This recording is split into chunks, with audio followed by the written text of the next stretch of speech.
UP की योगी सरकार को सुप्रीम कोर्ट से बड़ा झटका लगा है। राज्य में लागू धर्मांतरण कानून पर सुप्रीम कोर्ट ने सख्त टिप्पणी की है। कोर्ट का कहना है कि इस कानून ने धर्मांतरण प्रक्रिया को और कठिन बना दिया। तो क्या कुछ कहा है सुप्रीम कोर्ट ने इस मामले में, जानेंगे इस रिपोर्ट में। उत्तर प्रदेश में लागू धर्मांतरण विरोधी कानून को लेकर सुप्रीम कोर्ट ने कुछ सख्त टिप्पणियां की, बाध्य किया गया है। सुप्रीम कोर्ट ने धर्मांतरण के बाद घोषणा की अनिवार्यता पर भी सवाल उठाया। इसे निजता के अधिकार का उल्लंघन बताया। बेंच ने पूछा कि आखिर किसी व्यक्ति को यह बताने की क्या जरूरत है कि उसने अपना धर्म बदल लिया है। धर्म परिवर्तन किसी का भी निजी मामला है।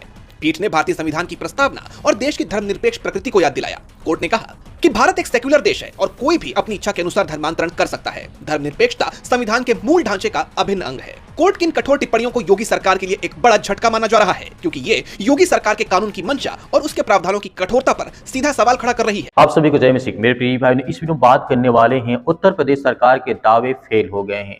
ईसाइयों पर इस तरीके से कार्रवाई गलत हुई है। सुप्रीम कोर्ट का बहुत बड़ा यहाँ पे झटका लगा उत्तर प्रदेश सरकार को। मैं बात कर रहा हूँ जो उत्तर प्रदेश सरकार ने एंटी कन्वर्जन बिल यानी लॉ लाया गया था। सुप्रीम कोर्ट ने धर्मांतरण कानून को लेकर के एक बेहद अहम टिप्पणी की है।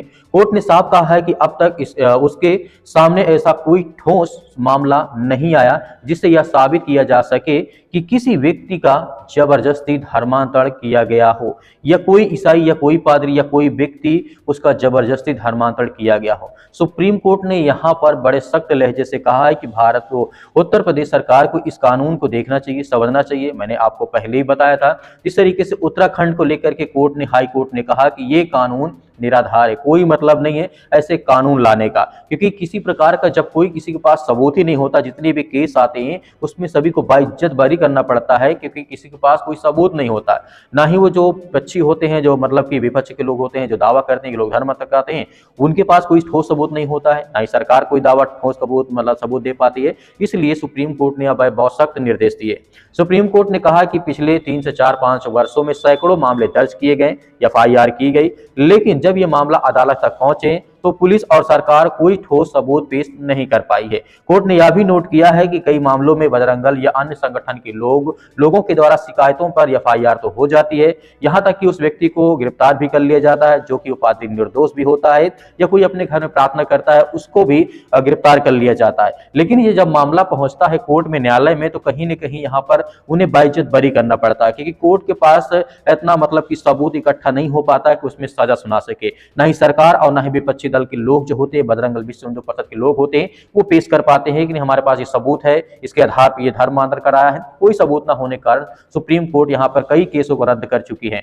मैं आपको बताना चाहूंगा कि आपने पिछले समय में देखा होगा, इस तरीके से भारत के कई राज्यों को लेकर के सुप्रीम कोर्ट ने एक अहम चेतावनी दी थी कि जितने भी एंटी कन्वर्जन लॉ बने हुए हैं, ये कोई मतलब नहीं है, क्योंकि इसमें लोगों को सिर्फ परेशान किया जाता है, उन्हें जेल में डाला जाता है और कुछ दिनों के बाद 5-6 साल जेल, मतलब 5-6-7 महीना या कई सालों तक जेल काटने के बाद उन्हें बाइज्जत बरी करना पड़ता है। तो कहीं ना कहीं इस कानून में बहुत सारी खामियां हैं। लेकिन जब मामले की न्यायिक जब मामला होता है, जब जांच के लिए परखा जाता है, देखा जाता है, तो एक भी केस सामने नहीं आया जिसमें यह साबित हो सके कि किसी को लालच या दबाव या जबरदस्ती से धर्म बदलवाया गया हो। इसी आधार पर सुप्रीम कोर्ट ने कहा कि ऐसे कानून समाज में डर का माहौल पैदा करते हैं और कहीं न कहीं धर्म और जाति के नाम पर विभाजन को बढ़ावा देते हैं।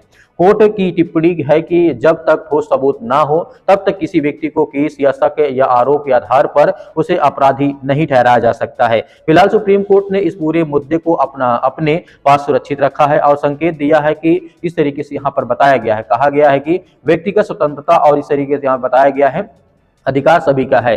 संविधान की मूल भावना से समझौता नहीं किया जा सकता है और यहाँ पे सरकार की इन बातों को देखना चाहिए। मेरे प्रिय भाइयों, जिस तरीके से आपने देखा राजस्थान हो, चाहे वो छत्तीसगढ़ हो, चाहे आपने देखा उत्तराखंड, चाहे यूपी हो, चाहे भारत के कई हिस्सों में हरियाणा हो, बहुत सारे राज्यों में एंटी कन्वर्जन लॉ जो लागू है उसका कोई मतलब नहीं है।